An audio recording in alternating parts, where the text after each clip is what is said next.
So a couple months ago, I made a video talking about co-op horde shooters. Think things like Left 4 Dead, Helldivers, Payday 2, games where at a low skill level you can turn your brain off and shoot the bad guys, and a high skill level where you're really working to survive and able to express your skill. And even if some people disagreed with my placements on the tier list, I still had a really good time making that video, and I had an even better time looking at people's opinions and their suggestions in the comments. And while some people told me I forgot things like No More Room in Hell or Contagion, I had a lot of people telling me I forgot a few specific games. Games that followed a slightly different formula than things like Left 4 Dead or Payday. Things that I wouldn't really classify under the same umbrella as the rest of these games. Games that are slightly more tactical.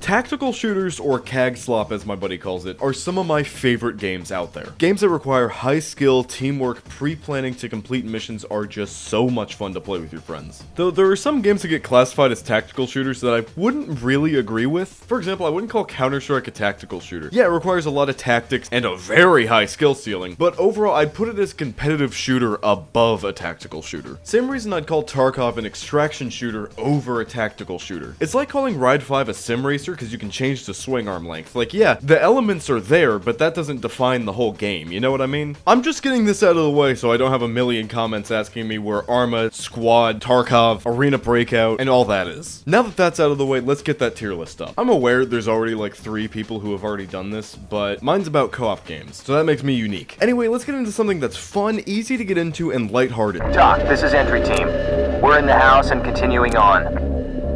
Roger that. Proceed with caution. I would just like to say, Melinda, if you can hear me, honey, I love you very much.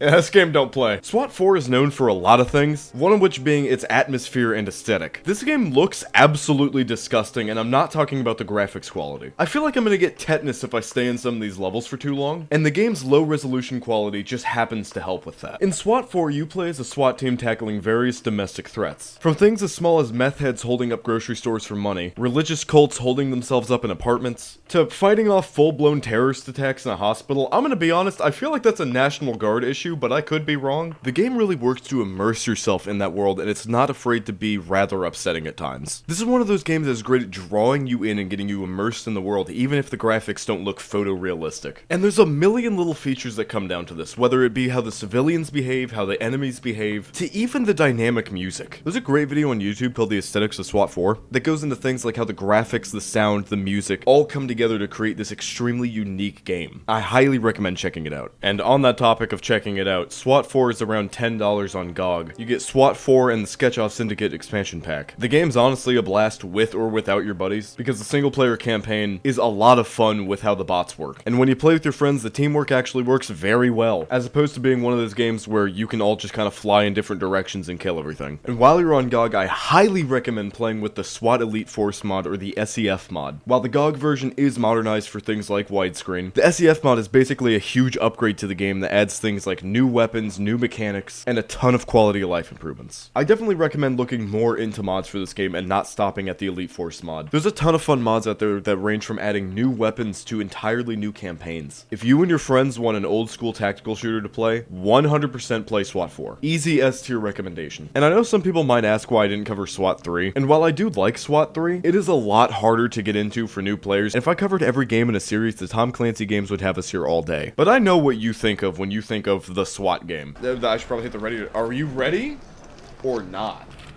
Shut the fuck up. Ready or Not is often seen as the spiritual successor to the SWAT franchise. I've been keeping my eye on this game for over 5 years, especially back when it was a PvP shooter, because back then, it looked terrible. And would you believe me if I told you that this game, almost being a terrible Unreal Engine slop PvP game, would be the least of its controversies? Like SWAT 4, Ready or Not wanted to be very realistic and gritty, showing the real-life horrors that SWAT teams regularly face. So some missions had some very disturbing implications like Valley of Dolls and Twisted Nerve. Plus you had missions like Elephant where the entire concept was disturbing. While the game did get criticized a lot by the media because they're all old, it got a lot of respect from people who are into these kind of games for its realism. Unfortunately, that didn't prevent the developers from making some downright stupid decisions. And I'm not even gonna touch the whole censorship thing. That's its own can of fire ants. But the quality of updates with Ready or Not are just a little too all over the place, but when you release an update that absolutely tanks performance on high-end computers, that's just inexcusable. Though it is Unreal Engine 5, so I'm not surprised. In terms of gameplay, compared to SWAT 4, Ready or Not feels a lot more fluid. You feel like you're encouraged to flow through the level smoothly a lot more. My prime example when talking about this is always that in SWAT 4, you can't move if you're leaning, where in Ready or Not, you can. So you can sweep rooms way quicker with a much more fluid pace in this game. Keep in mind, I'm not saying fast, just smooth. You really can decide how you play this game. If you want to act like a rookie cop with nothing but a pistol, you can do that. If you want to be some kind of high-speed tactical operator on an offshore oil rig, you can do that. And again, I feel like that's not a domestic SWAT thing, but whatever. The game really does let you customize your loadout and character, and you can really give yourself a sort of unique loadout and look. I personally tend to go for the Matt Graver, but that's just me. Personally, I do think this game is a lot of fun with friends, and while the single-player AI is really stupid, the whole single-player campaign system is a lot better. You are definitely lacking when it comes to mods, where most of them are usually just weapon replacements, sounds, decals, and a mod to revert all the censorship, which is really funny. So a lot of your multiplayer replayability comes down to trying to S-tier missions and unlock cosmetics, which isn't a terrible system. And as much as I understand that this game is a cornerstone of modern tactical shooters and loved by a lot of people, things like bad performance updates and really hit or miss DLCs bring this down to a high A tier. Not a bad game, not by any means, and I respect them for trying so many risky things, but it's just these small little things that drag this game down to A. I got a lot of people in the last tier list who were telling me to play this game, but not as much as the next game. Rainbow Six Siege. I'm joking, it's Vegas 2. I would talk about Siege, but they removed the terrorist hunt mode to make room for Rick and Morty. Vegas 2 was the second tactical shooter I ever played right behind SWAT 4, and coming back to it made me realize why so many people love this game. It's that thing I talked about at the beginning of the video. Easy-ish, barrier of entry for new players, with a high level of skill expression for the more experienced ones. Now, by no means am I actually good at this game, but completing a terrorist hunt level and learning the tricks and strategies to beat it, as opposed to unlocking the tools to beat it, is an incredibly rewarding feeling. While you do have a level progression system in the game, it levels based on what you're doing in the game, like getting headshots, CQB, and things like that. So to unlock certain weapons, you can't just do the same thing you always do, you might have to actually change up your playstyle, which I think is a cool system. Encouraging players to play through levels on higher difficulties, encouraging more tactical gameplay. Cause dude, the AI don't play. I always say that tactical shooters and sometimes milsim games like Arma really just boil down to being puzzle games. See, this room is your puzzle. Solve the problem of enemies being inside of it without dying yourself. This field is your puzzle. Find a way to get across it without getting RPG'd. You see what I mean? You can apply this to just about any game I have on this list. The main thing to take away from it is that I have to rely on more than my aim. I have to also be able to plan out what I'm going to do and execute it well. And that does not have to be complicated like planning out your entire route through the map. It can be as simple as throwing a flashbang into a room while your buddy covers you. Now, Manic, why are you yammering about this now instead of at the beginning of the video or in the last two games? It's because, in my opinion, Vegas 2 is an amazing introduction to these kind of games for people who have only played more arcade shooters. It's not too hard, it's not too easy, it's not too complicated, but it's not too simple. You have stuff to unlock and reason to replay, as well as a full single-player campaign story. You have multiplayer PvP and co-op with friends, and mods to put like 99 enemies on the map, which is really fun. Unfortunately, the online servers are down, but the game's really easy to get working with something like Hamachi or Radman. This game is an absolute blast with your buddies, and often goes on sale for around $2. Definitely can make for a fun game night, and don't sleep on the PvP, I was pleasantly surprised. Easy S tier game. Speaking of S,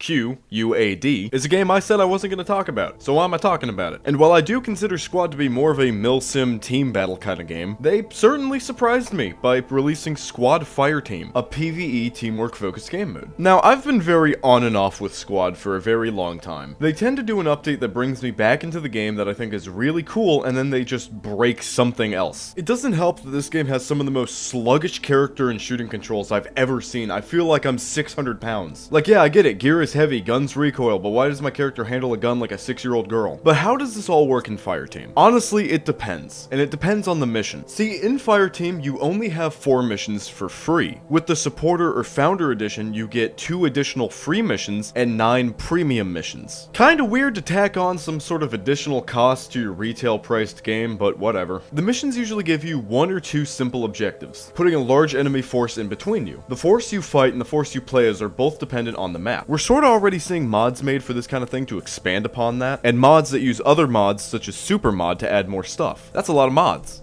I was originally going to write this off as a lazy cash grab until I played one specific mission, Fallujah. Yes. I'm a truck! Drive back! I'm a truck! Drive back! Hey, drive back! This mission's a little intense. Compared to all the other Fireteam missions, this one's very open, even giving you Humvees to ride around the map. This feels like what Fireteam was made for, giving you a much more open-ended, yet punishing way of tackling missions. Where with the other missions, everyone can kind of just float off and kill things at their own pace, because the AI isn't that punishing in those environments. Where with here, if you and your buddies have to stop your big metal can and someone has a big metal can opener, you're gonna be in for a bad time. Stopping here. No. I'm in the open! Keep moving! See, it creates these intense scenarios where even if the AI don't have perfect aim and tactics, they're still all around you, which forces you to play as a team to actually survive, let alone complete the objective. This is where I think Fireteam really works well. To be clear, I don't think the idea of putting half of Fireteam behind a paywall after you already buy Squad is a very good way to do this. But I do see the potential for Fireteam. I think Offworld just really needs to figure out what they want Fireteam to be, whether it's gonna be part of the base game, a DLC, 5-player max, or whatever they decide to do with it. A more clear and consistent degree of quality would really help this game mode. I'm gonna have to give Squad Fireteam a crisp C tier rating, because I think if you're buying Squad for $50 just for Fireteam, it is just not that worth it. But if you already own and enjoy Squad, I'd say it's entirely up to you and your discretion if you want to try the Fireteam DLC missions. I'm just speaking from the idea of buying the game for Fireteam. And moments ago, I was mentioning the Fallujah mission and how this one had been my favorite. What if you had to spend 6 days there? 6 Days in Fallujah is one of the more controversial games to come out in the past few years, and that really just comes down to the setting. Now, I'm absolutely not here to argue politics, but I'm gonna say the same thing I said about Ready or Not. A lot of the gaming media outlets that are gonna talk bad about this game are run by old people who are out of touch and don't play video games. They see the idea of a video game being set in an environment like Fallujah, and immediately thinking that it's a Call of Duty styled game that paints the Americans as the righteous saviors of the country, when in reality, that's not really how it works. This game is more like a playable documentary than anything else. I don't know. I personally feel like if you're gonna feign outrage over a game like this, you have to at least be consistent and be outraged over games that put you into World War II, Vietnam, or even games that take place in the war in Ukraine that's happening right now. Personally, I don't think the decision to make this game was as controversial as the decision to invade Iraq. But is the game faithful to the war itself? Does it get you immersed in that environment? Well, you know how I said it's kinda like a playable documentary, at least the single player campaign is? Yeah, I wasn't joking about that. The game has its own little documentary pieces spliced in between missions, and this is what gives you the context to what's going on around you as opposed to a Call of Duty styled in-engine cutscene. This really does paint the picture of where you are and who you are. Remember, you're not Sergeant Big Nuts here to bunny hop around and save the day. You are a soldier. You're here to do an objective and then survive. You're here to cooperate with your friends and your teammates to complete your objective. So how well does that work in this game? I'd say it works alright, but it's fun for about maybe 2 hours. And this isn't just coming from like a TikTok brain Gen Z kid. I love games that are way slower. Again, Arma 3 is one of my favorite games of all time. The problem is the game really relies on its random mission generator. You play through simple levels in the campaign with a few random missions scattered in, but the multiplayer is almost all generated missions. And now you'd think that would give you infinite replayability, but in reality, the missions end up playing very similarly. And with the gameplay being so simple, and the objectives all being pretty similar, the game unfortunately gets very repetitive in multiplayer. The devs kinda dug themselves into a hole with how they set the game up. It's not set up to be an expansive sandbox or something that you play for over an hour in a mission, and that's fine because that's not what the game was meant to be. But with what you have, you've limited yourself to a very repetitive gameplay loop. And it's unfortunate because I like the concept. The visuals sometimes look really good, but the game is just fundamentally undercooked. I understand that the game is in early access, but that excuse only works for so long. The game's been available for purchase for about 3 years, with signs of future updates being even more scarce. And for $40, I can't really put this game any higher than a low C tier. But if we want to talk about games that are stuck in an early access prison, oh boy, I gotcha. Ground Branch is a game I used to recommend to people all the time, and I almost feel guilty about it. The game is extremely inspired by the old Tom Clancy Rainbow Six games. Not Siege, just the other ones, with one of the 3 PvE game modes being Terrorist Hunt, a simple game mode where you go into a level and you try and take out all the enemies. The game got tons of attention on release because of how tactical it is in nature. You can do things like put your gun in a high or low ready as to not flag your buddies. You can open doors partially to get a chance to throw grenades in before you expose yourself. You also have various movement modes so you can properly catch up with your team or keep a steady pace. But one of the things that really drew people in with this game was the weapon builder. Not only are you able to put a plethora of attachments on your gun, you can put them just about anywhere. If you're someone like me who likes their sights further on guns in video games, you can do that. If you want them closer, you can do that. If you like mixing and matching the camo patterns of your attachments, you can do that as well. You can really customize your gun to be exactly what you want it to be. This got a bunch of people interested in the game. The idea that you have full control over the way your character moves, and you can bring whatever gun you want into this game, had a lot of people hyped and ready to try the game. So why did I say I regret recommending this game to people? I've been trying to convince my buddies to buy this game for years now, because I think the concept is a lot of fun. Tactically clearing houses with a gun that you built out yourself, with an outfit you've designed yourself, is such a cool and novel concept. And I was telling some friends about this, some friends who really like these kind of games, so I streamed it to them, and I started thinking, I've been playing this game for roughly 5 years, and it feels like almost nothing has changed. Now that's not true, of course. The game has been getting updates. New guns, new armor, some map changes, some lighting changes, and right now they're working on things like armor plate mechanics. But why does it feel that way? Why does it feel like almost nothing's changed? Well, the problem is the updates are extremely slow, which I hate to say because I'm not a game developer, and I know that these things do take time, but my problem is the game feels lopsided. Like they built this amazing gun building and player control system, and the whole idea of missions was an afterthought, and that really shows in the AI. The AI are dumb as dirt, and that is a huge problem in a PvE game. And the problem is, it's not like the AI's aim sucks, it's everything around the AI. You can turn the difficulty up, but all it does is it makes their reaction time and their accuracy faster. So their positioning is still terrible. Their tactics are still terrible. All they do is just laser beam you now. They don't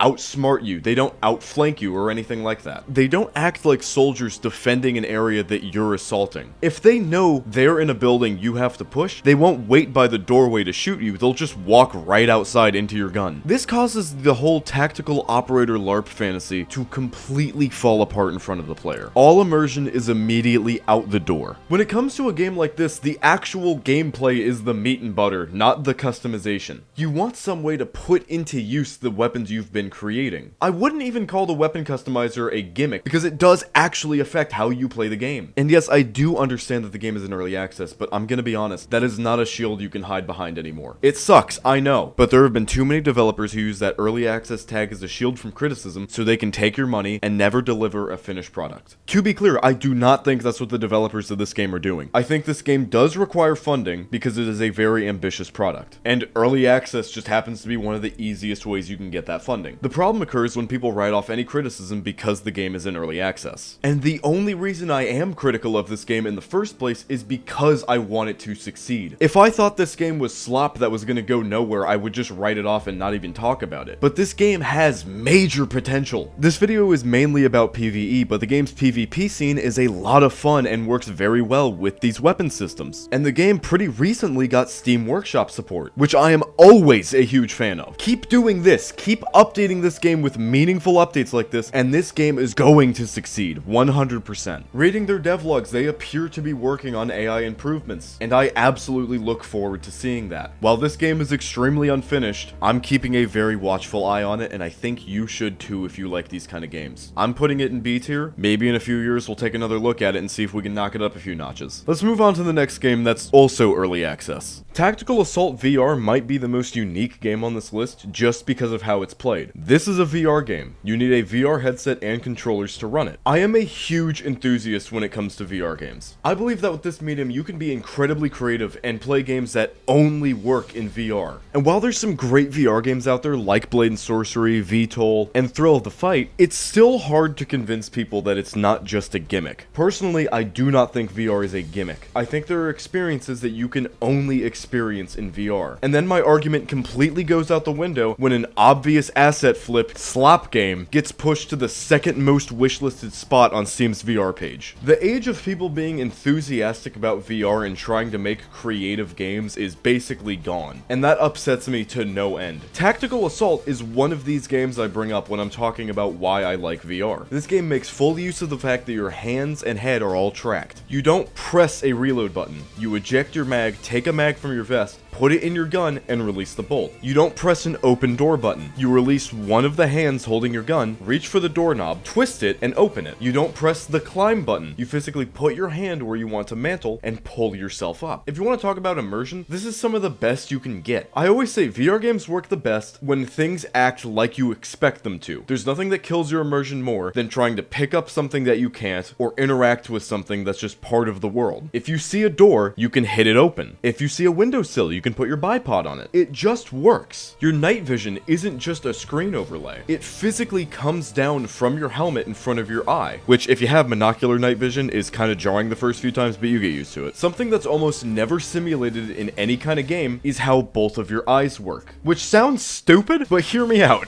In real life, when aiming down any kind of sight, you should have your other eye open. This gives you that wide field of view as opposed to a sight like an ACOG taking up half your screen. Same thing with any kind of night vision that only covers one eye. You get the benefit of night vision in one eye and your natural eyesight in the other one, as opposed to just a big night vision circle in the middle of your screen. VR is the only medium where this actually works. That's why I think this game is so cool. It plays like the old Rainbow Six or even Ghost Recon games. When it comes to gameplay, the game is punishing but not unfair, which is almost exactly what you want from this kind of game. The AI certainly aren't the best in the world, but they'll still do things to challenge you, like shooting through doors if they hear you knocking on it. It's just punishing enough to the point where it doesn't feel unfair, and you and your buddies still want to retry the mission one more time. I understand a lot of people are not a huge fan of the game's art style, and personally, I'm not really either. I understand it's so people can run the game well and they don't have to pay people a lot of money for good quality assets. And I have heard rumors that there's a graphical overhaul that's been in the works before, but personally, I would just prefer that the game runs well, and it's doing that now, so I'm not complaining. The devs have caught a little bit of flack recently for releasing 3 paid DLC for their early access game, and personally, yeah, that's understandable. I would much prefer that the base game is finished before you even start thinking of DLC. I understand that it costs money to make a game, especially something as niche as a VR game, but you're gonna draw in more people if your game has more content. It's a really hard sell when you tell someone, yeah, buy the game for this price, and then buy the DLC for the rest of the content. It is such a cool and unique game, and you have the privilege of being the only VR game doing this. I just really don't want to see them mess up that opportunity. But despite that, I would still put this game at A tier. It is just too much fun with friends to ignore. And if you have a VR headset, whether it be a Quest 3, an Index, a Vive, an Oculus, whatever, this game will work on it, and I highly recommend you try it. Now, before I talk about this last game, I had a few honorable mentions. These are games that I felt that didn't quite fit on the list, but I still felt like I should talk about. Rainbow Six Raven Shield is often regarded as one of the better tactical shooters out there, as well as an absolute classic. Originally, I intended on talking about this instead of Vegas 2, but I ended up getting more comments on that other video about Vegas 2, and I feel like more people know that game, and it's a lot easier to get into. Along with that, I have barely played Raven Shield, so I don't feel like I'm very qualified to talk on it. It is on my list though, so maybe one day I'll stream it or something like that. Speaking of Tom Clancy, the Ghost Recon series is an absolute classic and a staple in open-ended mission design. The original Ghost Recon games put you in a map that's relatively big for the time, giving you many ways to solve your missions. The only other game comparable to this at the time was Operation Flashpoint, the original Arma. It really builds off of that thing that I was talking about with tactical shooters being puzzle games where you have to rely on more than your aim. While the new games have really become nothing but open world Ubislop, I still think it's worth checking out the original games and just some of the older ones in general. And recently there was a game that was released in early access called Dagger Directive that is very much meant to mimic these original Ghost Recon games. The game is very much in early access, but I like what they have going here. It feels like the old Ghost Recon games, but modernized, not in a way that ruins it. While I think whether you buy this game or not absolutely depends on your personal preference of how much early access jank you're willing to put up with, and how much content you're willing to pay for, I definitely recommend keeping an eye on it if you like these kind of games. Insurgency is one of those games I wanted to include on the original list, but unfortunately the PvE scene is kinda dead, and the original Insurgency just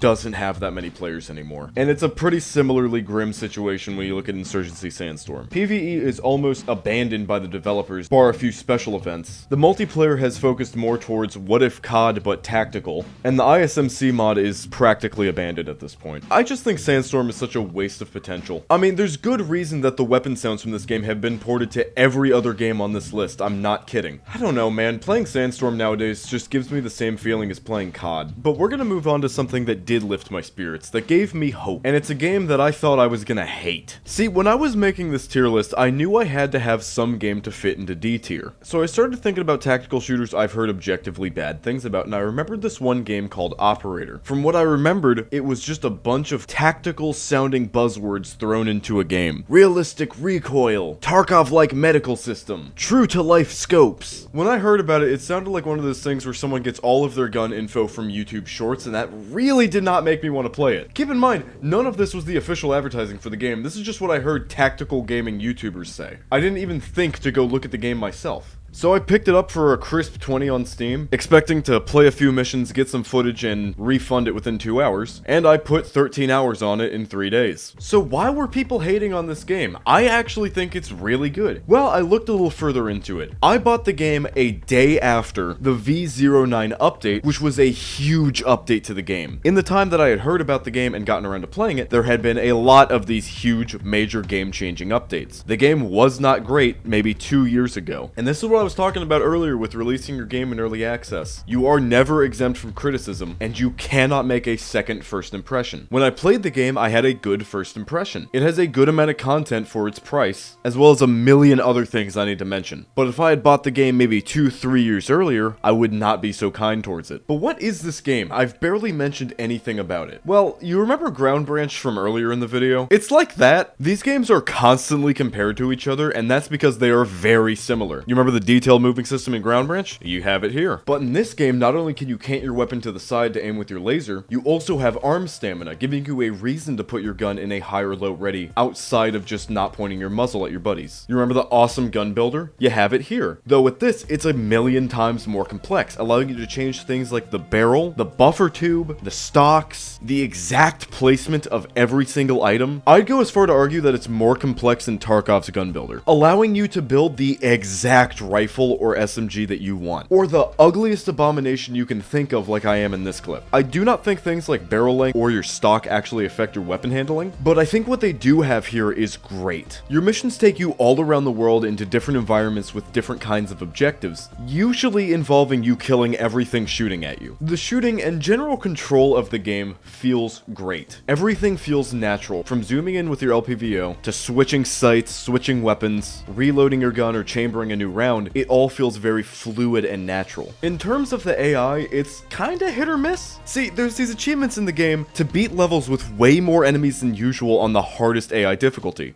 and it did take me hours to clear one level. The tier 1 difficulty bots are not to be trifled with. Most of the time, they are accurate, not just in their shooting, but in their movement. This guy literally ducks under my muzzle and then shoots me with a shotgun. That's crazy! They will hold positions if you have to push them, forcing you to get a little creative. But other times, they're just dumb as dirt and will single file just walk into your gun. Just look at this clip in the background. I empty 2 guns, and this guy still can't kill me. I'm not mad or disappointed, I'm just really confused. And speaking of the shooting in this game, it feels great. It feels like you are quite literally punching holes in objects. And that applies to everything. The rifles, the SMGs, the snipers, the pistols, not the shotguns. Okay. Hey Jarvis, zoom in, enhance. There's no body armor there, man. I'm gonna let it slide because I know the dev team's like really small, but that clip still cracks me up. Overall, Operator is the game that I want Ground Branch to be. The only problem is, Operator's right here for $10 less than Ground Branch. I'm not trying to create any kind of rivalry between the two, because I think that's stupid, but you can't deny that the games are extremely similar. One just happens to be in a much better state for less money. But truthfully, I want both of these games to to succeed. I want to see them fall into their own little niches with their own player bases and grow their own communities. Because trust me, I've loved these kind of games for a very long time. I am well aware that there are not that many co-op tactical shooters out there. Because of this, I'm giving Operator a low A tier. I don't have a game to fit into the lowest tier. At the very least, I think you should try these games if you like other games on this list. Because at the very least, I think you should give them a chance. If I didn't give Operator a chance based on my previous knowledge, I'd be missing out on an extremely fun game. If you think any of these games look interesting, I think you should try them regardless of my opinion on them. What might be my least favorite game on this list might be your favorite for the rest of your life. Don't miss that opportunity because a YouTuber you're watching said something negative about the game. That being said, that's all I got. This easily spiraled into one of my biggest videos that isn't just a funny moments compilation, because apparently I'm way more passionate about these games than I thought. Big shout out to you for watching the video this long, and an even bigger shout out to my channel members Blank1873, Ness, Shadow Tempest 2145, Tessa, and Young Cheesa. And a shout out to my $5 Patreon member, Tessa. You guys make these videos possible, and I love you. If you want to support the channel for free, best thing you can do for me is like the video, comment, subscribe, share it. I feel really weird asking for it, but I have a lot of stuff coming up soon that I'm really proud of, and I want more people to see it. Also checking out the live streams if those are ever happening. I'm trying to get into that, and I'm also really new to it. We also have a Discord in the works, so you can hop in and play these kind of games with us, but that's probably not going to be done by the time the video's out, so just stay tuned for that. That being said, thank you so much for watching. Let me know what you thought down in the comments, and stay tuned for more and better videos.